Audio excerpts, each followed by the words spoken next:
আসসালামু আলাইকুম বন্ধুরা।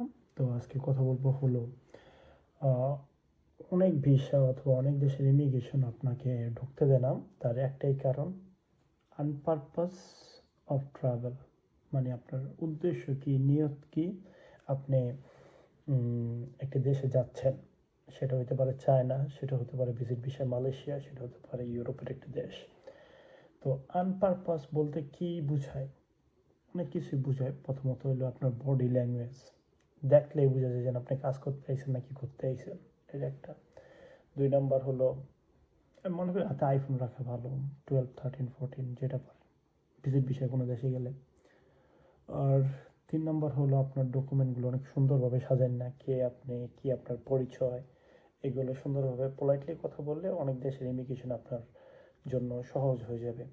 তাই অনেক ভিসার রিজেক্টের মূল কারণ হলো পারপাস অফ ট্রাভেল। এই রিজন দিয়ে রিজেক্ট করে। ধন্যবাদ।